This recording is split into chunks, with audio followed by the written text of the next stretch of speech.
worked with 9 different artists, released on 6 different pieces of art, and I'm going to show you everything about it. At the end of today, you will be prepared to launch using whichever platform you like. As the lead author of ERC 721, I'm impartial. None of these people pay me. I will say good things, I will say bad things. Some of them might be sponsors of this event. I will say bad things. This is with love. I'm giving you warnings. So I will say things that didn't work. This is with love. I respect people that launch their product.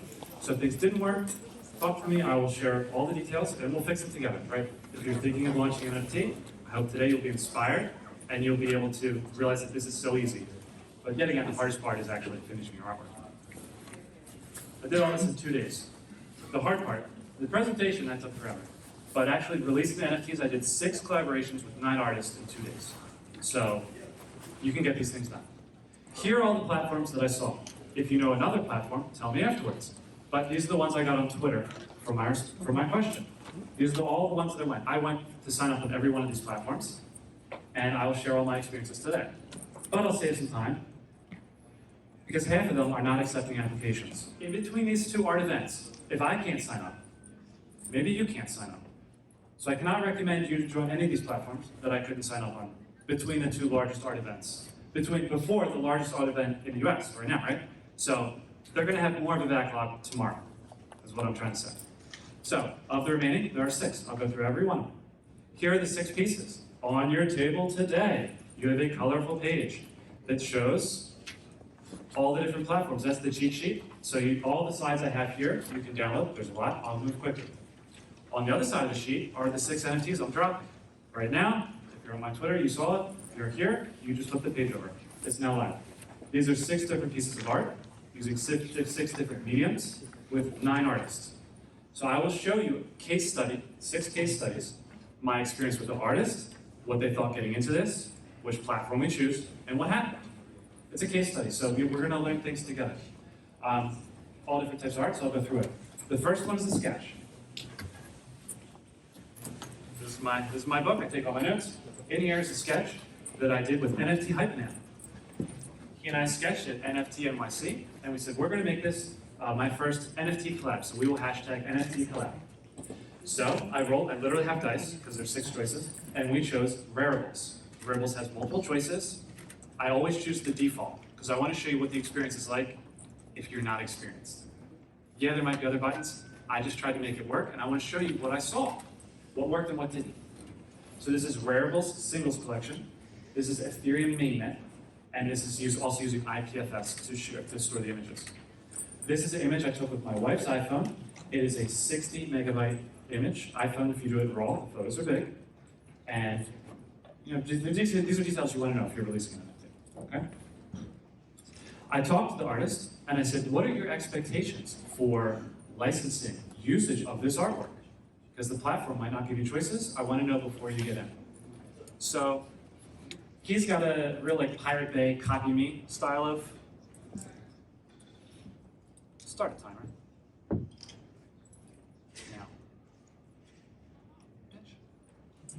Now. Start a stopwatch now.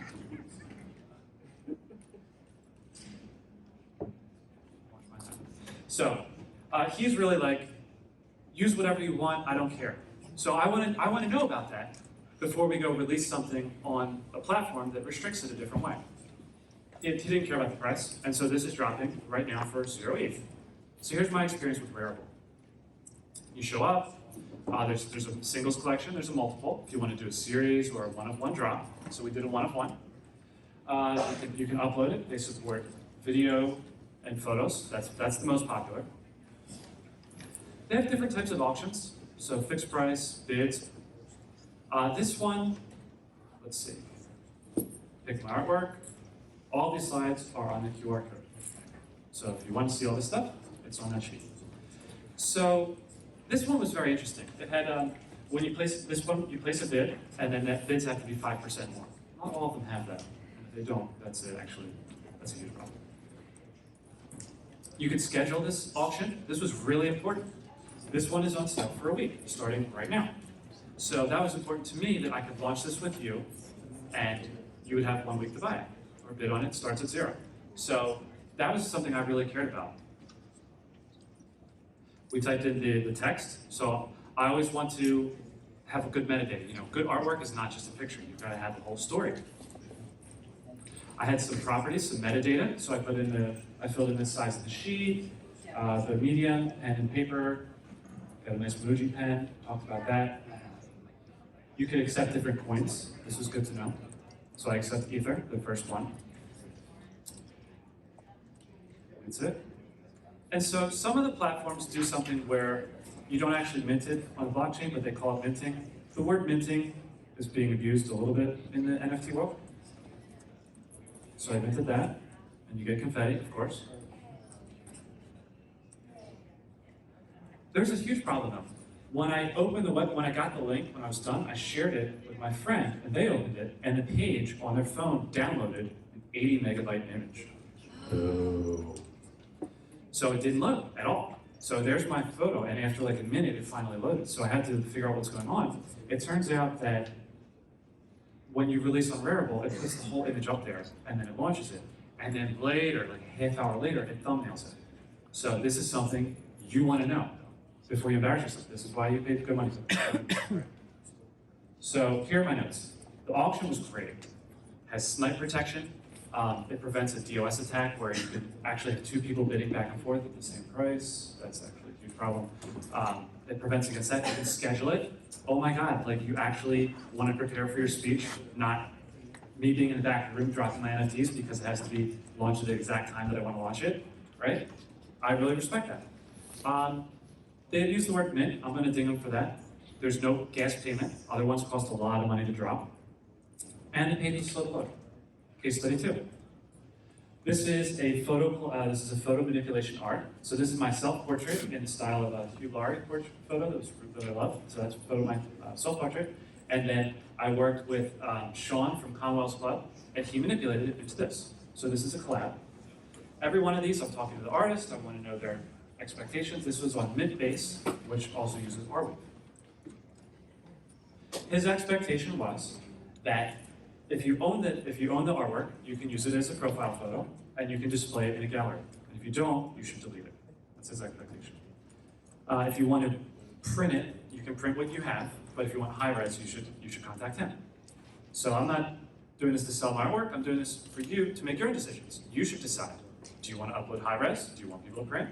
Do you want people to call you when they want to print? Modification is something coming too. This is an important topic. So when somebody buys an NFT, do you want mutant versions of your NFTs out there? You should specify that. You should tell people, this is cool, this is not cool. If there's a DAO, if somebody collects money to buy your NFT, how do you want them to use it? You should think of this now, not later, because guess what? It's immutable. So get ahead of the curve on these thoughts. Here's my experience with Mintbase. So I got in there. I had to use Near. This is one side, and this is 5 hours of effort. So Near, I used the first option, and so they could have used Ethereum, but I used Near. And it took me 5 hours to get a hold of Near tokens. Binance says they support it, they don't. Actually, Binance has a problem right now. So if you have a Binance account, you can't get Near, and so you should use the Discord. And my QR code there tells you other ways to get Near. So if you're going to use something other than Ethereum, be aware that this could be a complication. Anyway, so I got my account, which was nice. You did not need MetaMask to buy or to mint. But you did have to use an email address to create your blockchain account. Boo. So I wasn't happy about that. This might be temporary, it might not be, but I wasn't happy that everybody creating a blockchain account has to give out email address. So then I created an NFT. This was a beautiful experience, creating this. As an artist, you have art, which is not just visual or video, you have a whole story. And so they have so much metadata, and it was really nice. This was the best one. So I created my account, I created a store, which costed some tokens, created a menu. So here are all the different types of metadata that you can attach to your NFT. The first is obviously the title and the subtitle and the description. This one has tags, and they've recommended tags. So you can get into categories of other NFTs. If you're a new artist, it's your first drop, it's nice to be in good company. So you can put yourself as, DeFi, fashion, hip hop. So this was really cool. So I filled this information in. It had a place to upload your licensing PDF file. I was like, oh my God, this is so great, because nobody has this. So I made a PDF of what our license was, what our expectation was for this NFT. Uploaded it right into the Mint. It also has, you can attach other documents, extra media, a time, a location. So it was really nice. So I minted it. This one's available too. And so the problem, this had a big problem though, the auction is not really an auction. It's basically you're just collecting offers. So if you bid on this, I have to receive your email, remember, be awake, and then go accept it. Or it disappears within 24 hours. I wasn't really happy with that. So I was studying that. And then as I was clicking around their website, I actually read their NFT standard, which is not Ethereum. And I think I found a problem with it. So I recorded that on GitHub. So this will not affect you minting or buying. But if you're creating new applications, this is something you want to know about. These are new things. They have problems. I look for problems. So my experience, great metadata and rights. Just really clear setting expectations for your customers. There's no auction. That was terrible. But if you have a fixed price, great. It has a test net. So a lot of people are afraid of launching NFTs because it costs a lot of money. You don't know what you're doing. You might mess it up. They have a whole test net, so you could drop it on testnet and delete it. I thought that was really slick. The Near, I did not have a good experience with that at the moment. And there's that. Case study number 3.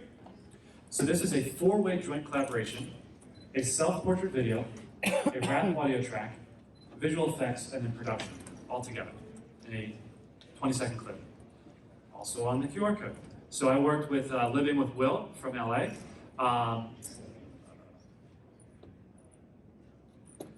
His name's Mobob Slim. It's a different name. And then Indigo, which is an anonymous artist. How do you even deal with anonymous artists? So I rolled dice. I put this one on Foundation. Foundation also uses IPFS. Okay, so I asked everybody their expectations, what was important to them in this process, and they wanted to set a custom royalty rate because we wanted it to be evenly divisible by 4. We chopped it 4 ways, and we wanted to be clear that every artist was credited in this production. Okay, so I got in there. So I got on Foundation, and I got in there. You connect. This one has a long waiting list, so there's 73,000 other people that wanted it before you. That was tough. I skipped those people. So, create an account, thank you. And so this one supports images and video, this was great, and 3D files, which is cool. Here are the tech specs. They only support 50 megabytes. So this is actually a huge problem. So Foundation, if you have a 51 megabyte file, you can't release it. So luckily, I had this video, right? So I had this video, I'm trying to get these things out the door. Luckily, I have compressor. I got the compressor video down below 50 megabytes. Uploaded. This website's very beautiful. Pasted in all my information, all my contributors. I could say who did what. I had, when you release something, please link to your Twitter account or whatever, so people know it's authentic. Please do that. I was able to create a royalty split. I didn't, so these people trust me, so I'll just take all their money and give it to them. We minted it. It's live. This is what it looks like when it's live. It's a very nice website. So I didn't like their login process. It uses an Ethereum signature, the message, which is hackable, so I didn't like that. There's no metadata, so you only get one box to type in your stuff on Foundation. I didn't really like that compared to the other ones, which were a lot better. The website is beautiful, so that was a big plus. 50 megabyte limit, that was a big minus. And the auction, what was my problem with the auction? Oh, you cannot schedule the auction, so people can snipe you. So I actually launched this a week ago and I never told anybody because I'm getting my slides ready like a responsible human to support my audience, be awake on stage, not doing things last minute. And there's my artwork sitting on Foundation. And if anybody finds it, they could have just stole it. They could have bid, without any competition. Because as soon as you put it on Foundation, people can bid. I would like to schedule my things in advance so I can get all my stuff done, launch it on stage, big pow, but I couldn't do that. So that was a negative. I hope they fix that. Case study 4. This is a Latina artist in Mexico. She does watercolor and paintings. So I worked with her. We produced a painting, And we launched it on Mintable. And so this is the Mintable shared gasless store. So you have multiple options. This was really nice, that they have different choices for you. She had no requirements. She's like, I want to, I've never done NFTs, I barely know. I'm interested to work together. Great. So here's my experience with Mintable. So came in, created an account. They had a terms of service. I was surprised that most websites do not have a terms of service. It might be buried at the bottom, but there's no button that you have to click that you have to agree to anything. So that was weird. They also had a terrible terms of service. So you are granting Mintable its affiliates, and I think I quoted that. No. Basically, you're just giving them all of your rights to your artwork forever, and your likeness. So I didn't like signing that. Indefinitely sub-licensable, permanent, worldwide, without any money, your likeness and your artwork. So this is stuff you're signing up for on this platform. On other platforms, you might sign up for it, but if it's buried in the terms of service at the bottom, you didn't click on it when you signed up, then your lawyers will just say that you didn't read it, and that's their fault. That is not legal advice. So I was able to create an account. You can connect all of your other accounts to that. That was great. A lot of these platforms allow you to, because you can mint and you can also create auctions. So a lot of them allow you to mint on one platform and then bring it to sell on another. That was cool. So I minted here. They have two different options, gasless or gas. So I just chose the first one every time. Got through this. It supports Markdown, so you can type in your text really pretty. This one allows me to choose the length of the auction. So, but again, no start date. For me, a start date's important. I want to launch things. When I drop, I want to drop now. Like, hey, I'm dropping now, but actually dropped 4 days ago. You just didn't know about it. So I like scheduling. You can choose whether or not people can resell. That was cool. They have this copyright button where you give the expectation that someone's going to get the copyright of the thing that you buy it. But as the buyer, there's no actual terms of this copyright, so it's kind of just a checkbox, doesn't do anything, but good try. You sign the message, you create the art, you upload it, and it's got metadata. So here, thank you. Can we get the one in front of the screen? No. Okay, so the notes here. Royalty-free, sub-licensable, transferable, perpetual, irrevocable, worldwide license to use, reproduce, modify, publish, edit. Who wants their artwork edited and then resold and not get paid? And have your likeness attached to it. Nobody wants that. They also had, when you were done minting, it went straight into selling you advertisements to advertise on the store. That was really slick. You could pay with Ethereum to advertise on their platform. I was like, okay, that's smooth. So I paid $400 worth of whatever to advertise this, and they only spent 50 cents of it. So I went to blow through the $400 in 2 days, and they didn't even use my money. So, good try. And there's no explanation of royalties. There's no secondary market royalties, or if there is, it didn't tell you about them. And I read every page. So maybe it's there, and they just forgot to tell you. It's there at 2.5%. 2.5, thank you. It was in your slide too. What is it? This is after I set it up, though. Oh, That's correct. So you're correct, Oh. but when you're going through the process, they did not make that commitment to you. So after you made the commitment of minting, then they told that information to you. Very particular on who's committing what to whom. But you're right. And practically, it's 2.5. Actually, they did not commit that. Case study 5 of 6.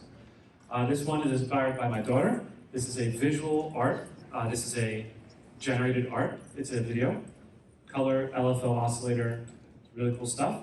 So I worked with VJ Delaria.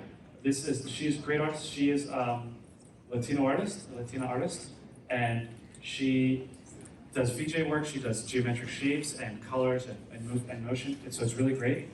And so I rolled the dice again. I got OpenSea. So OpenSea, many people have seen, and this one is using Polygon. So if you open OpenSea, it defaults to Ethereum. And then there's a list of choices, and if you click it, it says we recommend Polygon. So that was kind of weird. If you recommend it, you should select it first. In my thesis here of going with always the recommended choice, so that if there's problems, I can blame them instead of my choices, I went with Polygon. So here's my experience. My experience with the artist is she did not want any commercial usage of her art. She said if you're going to use it commercially, you should get in touch with her. That's fair. And then it should be connected to Twitter. This media was a 200 megabyte GIF file. So I'm gonna say that sentence again, and I'm gonna listen to I'm gonna take the 1990s version of me and listen to that. I took a 200 megabyte GIF file that I'm selling for $1,000. Okay. So technically that's difficult. I mean, it's difficult to, it's amazing that this thing even worked. Okay. So I loaded the page. This one supported all kinds of stuff. So we've got different JPEG formats, GIFs, SVG, video, WebM, new types of, obviously OpenSea is going to support a lot of different formats. 3D, audio, video, together. So that was good. Supports up to 100 megabytes. So this was a problem. So I had to use a smaller version to upload it and then attach the second one. I had to create a store, so the store had some metadata too. So you couldn't just drop one on OpenSea, you had to create a collection first. So I created a NFT collab collection. Drop the artwork in. This one, OpenSea does have metadata, so I put the metadata in, and that was nice. And it minted. This one has no confetti. After you mint it, then it goes into the sales part. So how do you sell this? Do you want to auction or whatever? And so you go through that. You have to connect your WETH to that. WETH or WETH? What do you say? WETH. Here's the buyer's view. So I also open the page as the buyer. How do you buy stuff on Polygon if you're logged into Mintbase? So I just wanted to show you what that looks like, because if you're selling and they're buying, you're responsible for them as a good salesperson. So it looked pretty smooth. So, and some of this is going to sound stupid. So, $100 billion or $1 billion in liquidity in a week. That's what I saw after NFT NYC. So this is a lot of liquidity for NFT art. The page failed without an error with my file. So me, the idiot, tried to upload a 200 megabyte GIF file in a 100 megabyte upload box, and it just said okay, but then it didn't work. So no error message. So I went through that a few times. That was painful. There was a lot of steps, but they were smooth. So that's fine. Again, they have, when you log into OpenSea, this is not a secure process. I don't like the way that the actual logging in was working. I think that can be hacked. And this is stupid, but when I went through the process, everybody knows that OpenSea does auctions, right? I minted an NFT on OpenSea using all the default options, and I could not find any button that said auction. There is not one.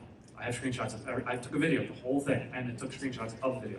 There's no process to make an auction if you're minting on OpenSea. What? I have the full video, A to Z.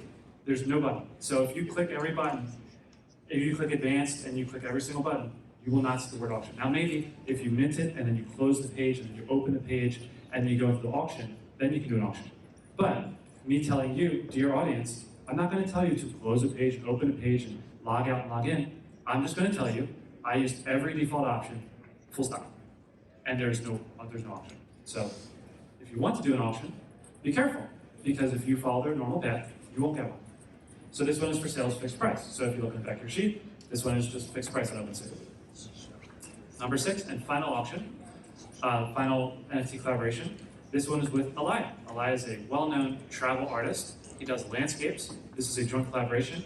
He took a photo. I edited his photo in Lightroom. I developed his photo. So he also teaches people how to develop. So I was very scared that I would embarrass both of us in this process, and he approved it. So it's joint collab. We launched this one on Zora.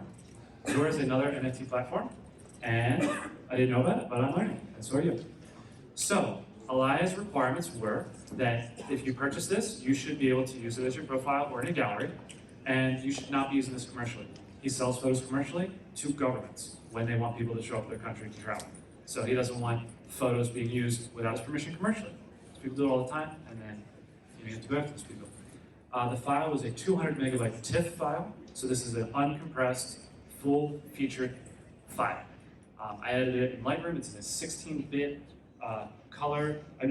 I want to drop something at full fidelity if I can. If I have the bits, drop the bits, right?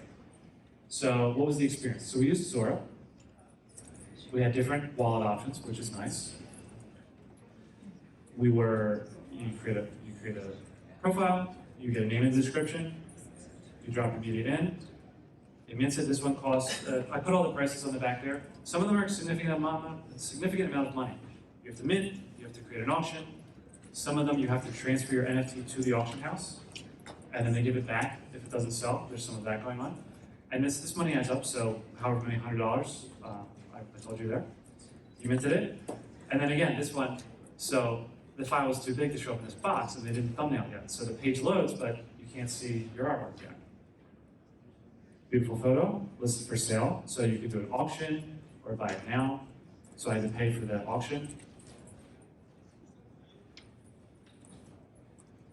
This one extends every 15 minutes. A lot of them do that.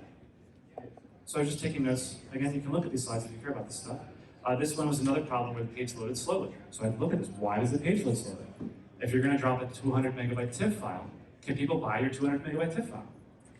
If you upload a 10 gigabyte YouTube file, people can load that on their watch.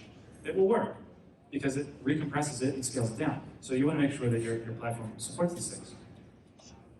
Okay, so quick notes. They allow audio, video, and text. So you can drop a text story NFT.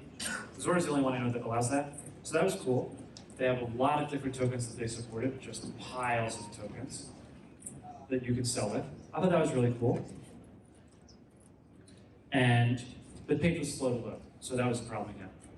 If you're releasing a smaller NFT or a GIF that's not moving, that's cool. If you have a big NFT, you want to care about this stuff. Okay, so here are the different platforms, and here's the summary of the good experiences I had and the bad ones. I gave OpenSea an extra green at the top just because they're very well known, obviously. And if you're selling on Marketplace, being well known is good. This is also on your table. It's on your slide, so you can get a better shot of that. Some things were really great. So Rarible, big ups on scheduling an auction. Timing is everything when you're dropping something. Metadata, Mintbase had a great experience. We can do better, but it was very good. Some of them had a terrible experience with rights, including OpenSea. So it was not clear what actually rights you were giving, or it wasn't specified, or you couldn't customize it. Working with all these different artists, they had expectations on how their art would be used and licensed. And so we expect the platform to support that. Cost, some of them have different costs, and so I just released that there. Some of them you have to pay gas, some of them you don't. Gas can be significant. The most one costs $500. There's different support for royalty splitting. Obviously, this is a big complaint with OpenSea. You cannot split. This last I checked, unless they added it. Some of them have 4-way, 25-way split. They support different networks. I made know that too. Some people like certain networks. That's great too. So I had a great experience with these. Again, if you have more that you'd like me to check out, please share those too. There are 2 NFT products that are notable that I know are coming up. One of them is Coinbase NFT, coming soon. I have no more details than that to share. They will be released. They have released some teasers, some slots of that. I think you should look out for that one. A client of mine, so I'm involved with this one, is Light, will be releasing something related to travel art. So that's a new platform. These platforms don't exist, so I have no comment about them until they launch. So all of these slides, because there's a lot of them, and these are important to you if you're an artist. And again, these are on your table. Flip it over. All right, so this is the first half. The second half is I have very special guests to bring on to share some more specific NFT collaborations. Please welcome Artz to the stage.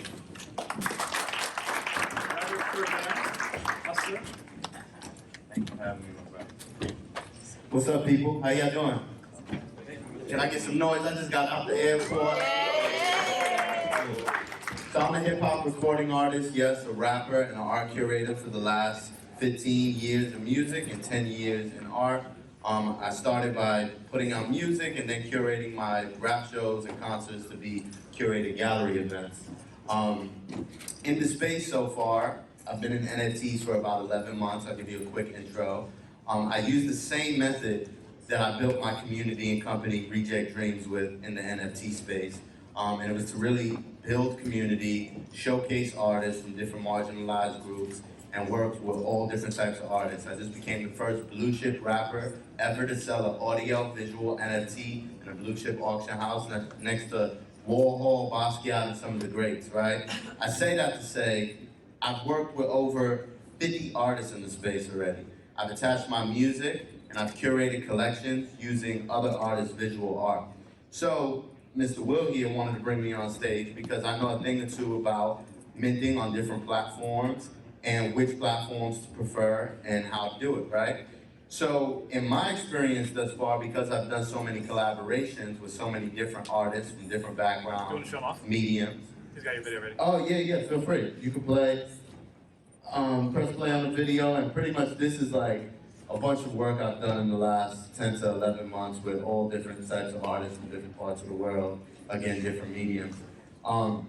In my experience, what I've done is I treated the NFT space almost like somebody who tailor makes a suit for you, right? So every platform has a different vibe, it has a different aesthetic to it, and I kind of played between those aesthetics, and I said, okay, for more curated one-of-one works, I'm gonna use Known Origin, which is a more curated platform, right? It allows people to purchase these one-of-ones. For things like multiple editions, in order to save myself money, save the artist money, I used OpenSea because OpenSea is more friendlier when it comes to price. You pay one additional fee to mint, and then you can mint for free from there, and then you just pay for gas fees, right? So with every project and every collection, I made sure that I took, into account, okay, what are we dealing with? Are we dealing with one-of-one pieces? Are we dealing with a multitude of editions? And then I went from there. Most currently, I dropped the NFT of a animated music video of mine featuring an artist named Arweave. He's signed to J. Cole. And for this, my first experience was on Foundation. And I said, since this is a one-of-one, what I wanted to do is I wanted to put this on Foundation and pretty much allow people to bid.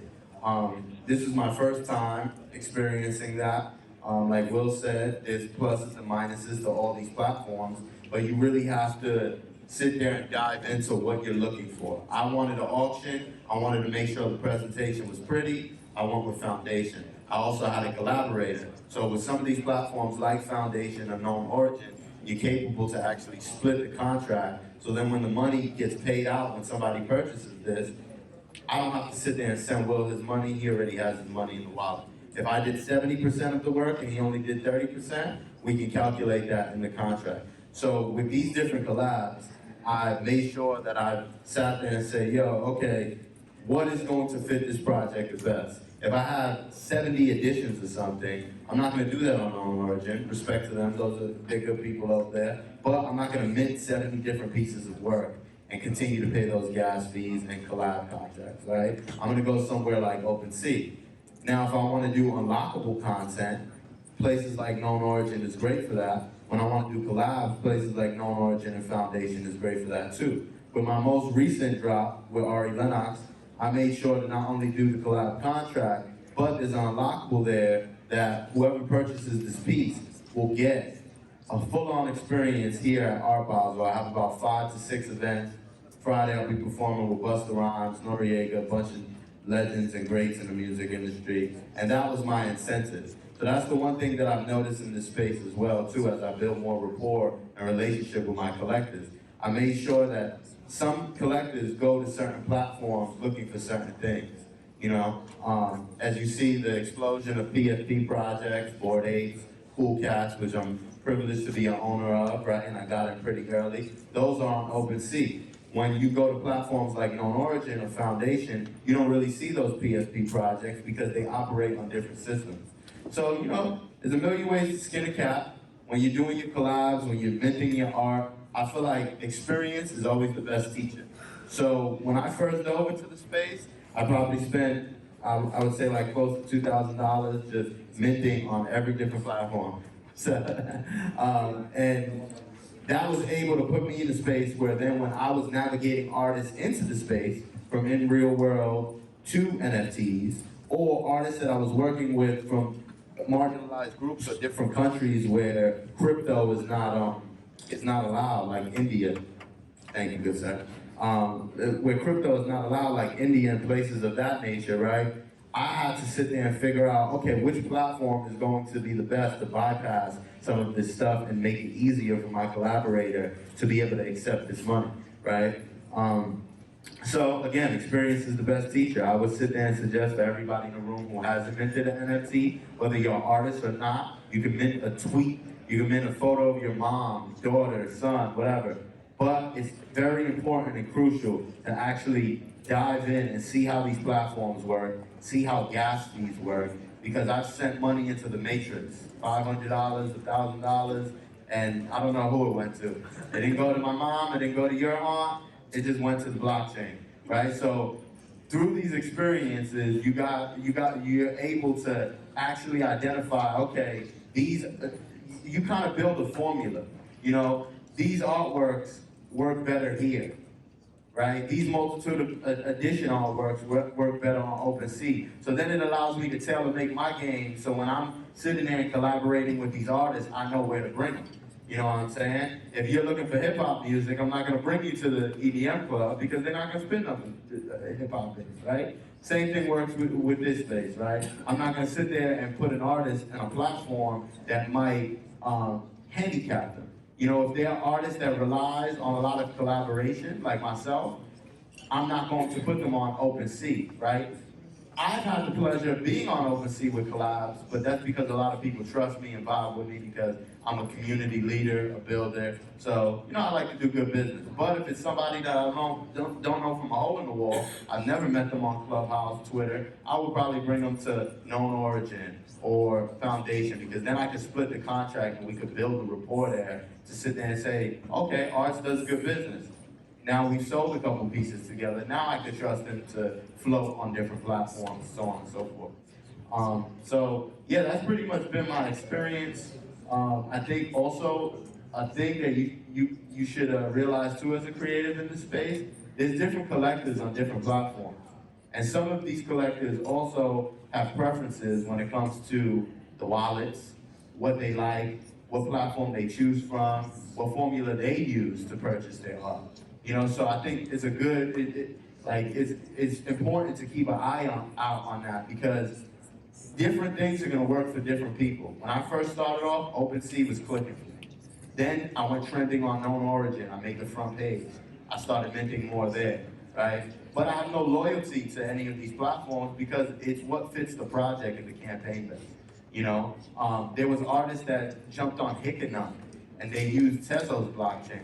That was something I couldn't do because I was based in New York and I can't purchase Tezos unless somebody sent it to me, right?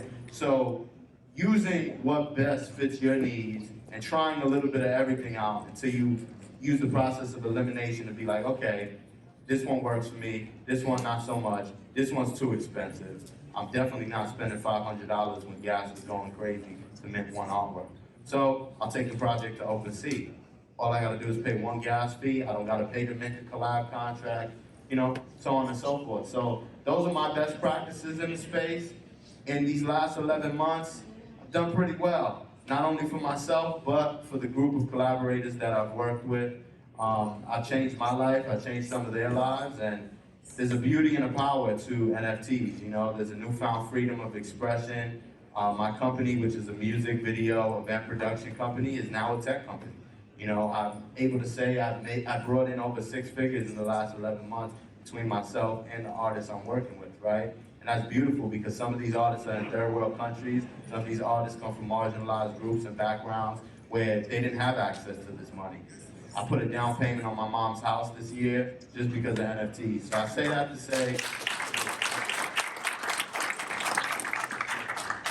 to say, you know, keep working, keep creating, keep believing. Don't feel bad if the first couple weeks, first couple months don't sell something, because once you get that one believer, you know, somebody to hear your story, somebody to resonate with your art, it'll keep the battery in your back to continue to go. It'll keep you motivated. And all you need is that one collector. It's like what I've been hearing in music for 15 years, right? The 1,000 fan article. And I believed in that because I really did that. I sold out shows in LA, Montreal, and nobody knew who I was. I was on major radio, right? But it's because I built organically, grassroots with people by having conversations like this, keeping it real, being authentic and true to who I am. And now I'm having this new resurgence in this space, and it feels like my whole life is coming together, right? Everything is panning out. I'm getting written up by Chicago Tribune, Yahoo Finance, so on and so forth. So I say, use my story as motivation, live vicariously through myself, my story, the Reject Dreams way, and through the art that you see on this beautiful video, and to the people that you meet in the space. My name's Artz, peace and love, I'm out. Yeah, this is question time, so hit us. Hey, can we get a microphone running? Scarlett. Hello, how you doing? My name is Lexi. I'm Where you at, Lex? Yeah, there you go. What's up? I just wanted to ask, how difficult was it to transition into that process of formulating a technique that you basically just told us about? Say that last part again. Like, how difficult was it for you to transition into the template that you just gave us, like, you know, how you're into the NFT? For me, I don't want to sound crazy when I say this, but it really wasn't difficult because I'm the type of person like that runs over the hill and gets hit with the arrows first. And then if I make mistakes, I'm like, yo, it's good, we good, come. You know, I dive in. You know, I heard a quote one time that it says, when you're in fear, just dive in, right? It's like your uncle throwing you in the pool to learn how to swim, and you're like drowning, but listen, you're gonna learn or you're gonna die, right? So that process for me wasn't really difficult too much because what I did is I chose fearlessness. You know, I was speaking in Clubhouse, Twitter Spaces, and I was sharing my story and people were resonating with that. So I was doing NFTs in the physical form for the last 10 years. I was partnering my music with actual physical art, comic books, paintings, clocks, sculptures from people in my Reject Dreams community and collective, right? So I used that same method, and I said, I had merch already, where I had comic books that we were selling digitally on my website. So I said, you know what? Before I sit there and create all this new art, let me just use a couple of these comic books and see if people like them. I put them up, I put about 20 of them up, and they sold in about 2 weeks, 3 weeks, and it was crazy. Like, the minute I got my first sale I was on Clubhouse, we were playing the music that coincided with the comic book, and people started purchasing it, and I'm like, wow, like, God is real. Like, it didn't seem real to me, you know? Especially because I'm in an industry, right, where I could spend $20,000 on an album, and iTunes will make you price that at $10. Spotify will break you off less than a penny for each stream, right? In this space, you get to determine your own value, and people actually resonate with that. And people sit there and say, you know what? I'm gonna rock with her because I like her story, I like her art. I don't care if it's $1,000, and maybe if it's $50,000. If that person really resonates with it, they'll believe in you because I feel like this space is like, Artz is now a stock. I'm a share. So imagine you being able to invest in Drake or J. Cole when nobody knew him, or Apple when it was only $5.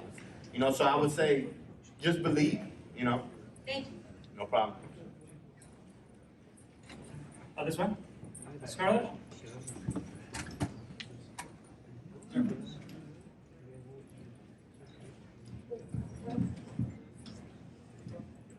Gentleman in the blue. Big shout out to Scarlett, real MVP. Hey, nice to meet you. My name's Zora. This is pretty loud. Okay. My question is, what's the best file format to post and also to release a collection? Which type of medium? If you want to post like a picture, what's the best file format? Yeah, And then so if you want to do collection, what would you recommend? and so this is a picture. This is a picture like a photograph. Artwork Created in Illustrator or created in Photoshop. in Illustrator. Okay, so that might be a vector. So this is a shame. None of these platforms support vector art, SVG. So I would even launch a PDF and an SVG, but you can't. So what you have to do is you have to launch it as a JPEG, which sucks, right? So you can do that 600 DPI, you can do that big files, but one, you're gonna hit file limits. So you gotta look at the platforms I told you, because you can easily make, if it's a detailed illustration, you can get the high megabytes. If it's 600 DPI, you do a poster size like 24 by 36 times 24 by 36 inches, and 600 DPI, it goes up there. You get a lot of detail. If you don't have detail, you can have high-res file and small, because there's a lot of gradients and those don't use a lot of bytes in your file.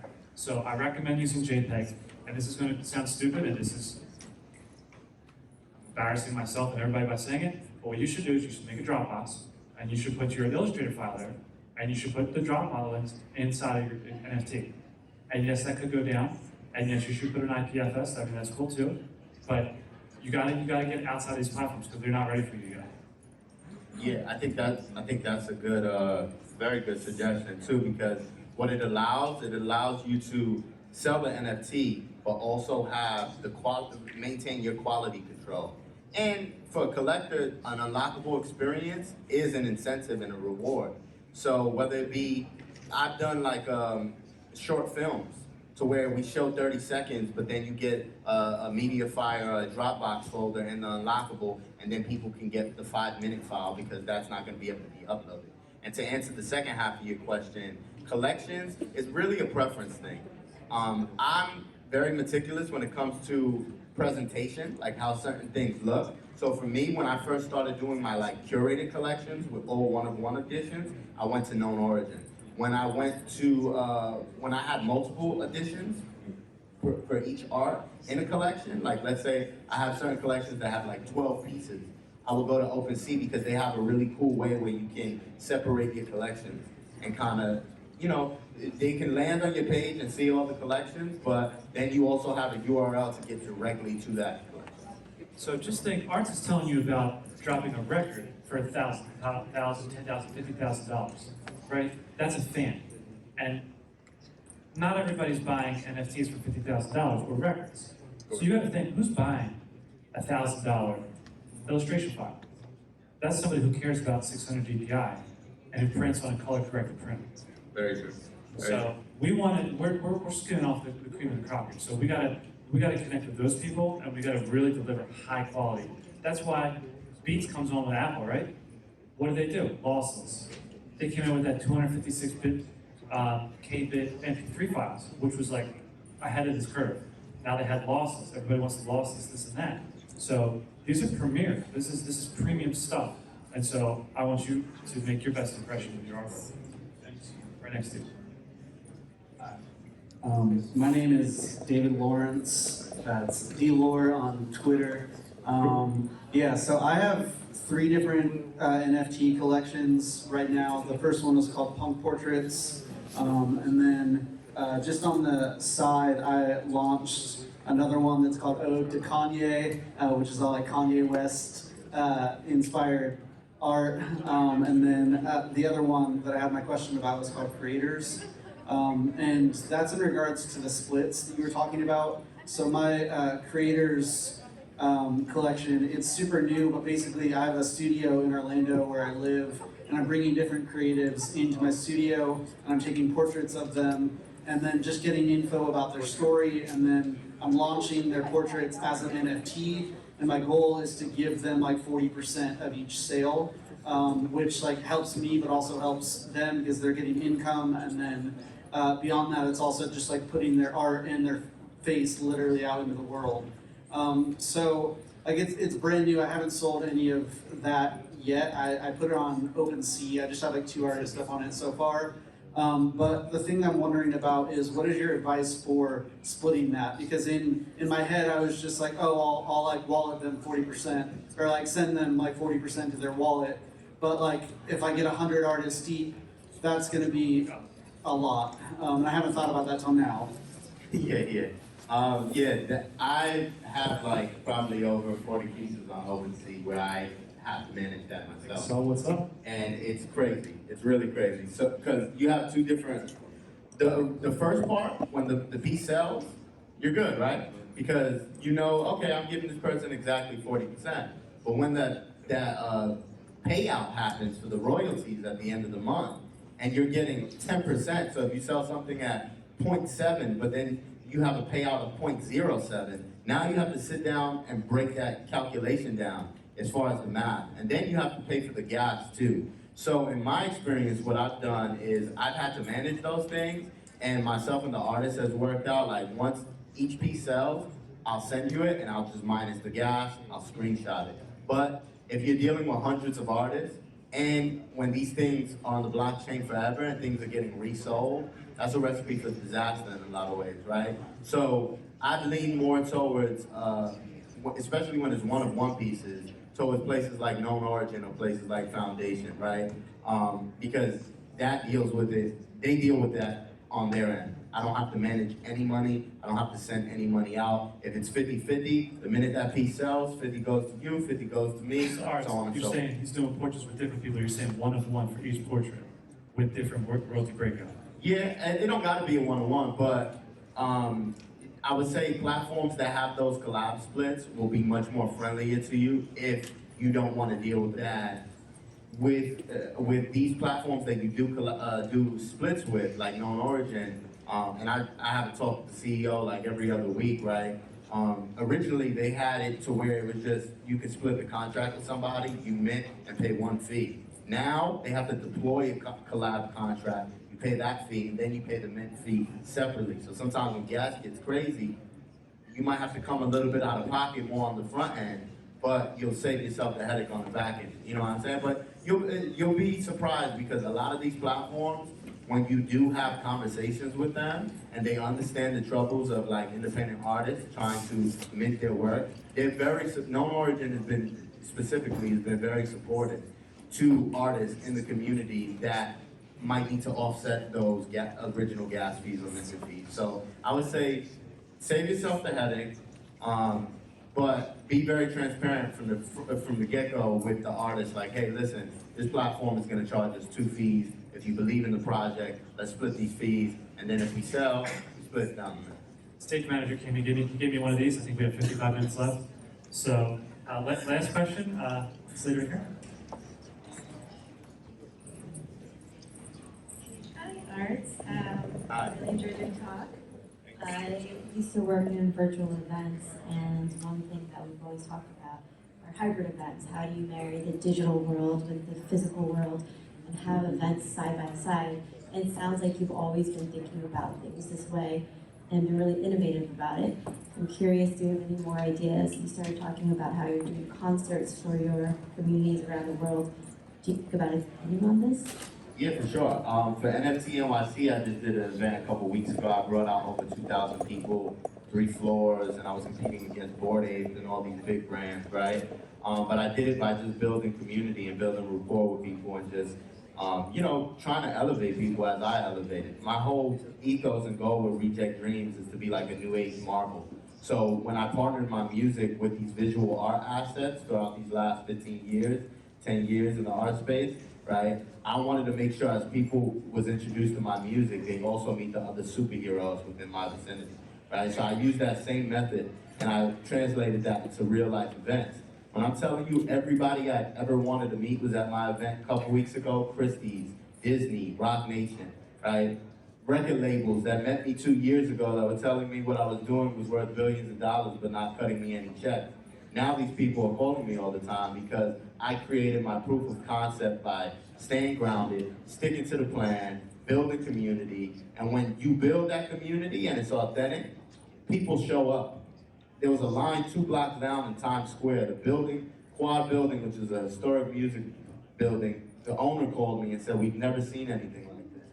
Respect to all the artists, Busta Rhymes, all these people that have done events there, and this guy from Brooklyn, East New York, Puerto Rican kid, just blew it out the water as I was competing with Bored Apes, right? So I say that to say, like, you're always going to face like these bigger brands and these corporate machines, but when you build with people from an authentic place and you really like do grassroots building where you're there for people, you're helping elevate people, you're not only just being a crab in a bucket trying to get on, your platform, but you're sharing the stage with people like Will, this, that, and the third, you build rapport, and that goes a long way that sometimes dollar signs or cosigns can, emulate. Also, I want to tell you, Epic, they have the Metaverse tent across. That's exactly what they're doing, is games and music in the Metaverse. That's my plan. Real quick, I'll say this too, like, my big thing is like, I'm from New York, so melting pot, everything, right? Diversity, culture, bridging the gap between music, art, tech, VR, AR. I wrote this tweet the other day, in my party there was a photo that released, and I said, I've never seen this many bald spots and dreadlocks in the same room, right? And it was beautiful because my demographic was from 18 to 58, and people from my hood, black, brown, Latino, Asian, Indian, white, all like a diaspora, a whole palette of beautiful people. So breaking down those walls of separation, division, and making everybody get in the room with each other like we're doing now. Even if you make them feel uncomfortable at first, you kick it out of them, Thank you. Appreciate that.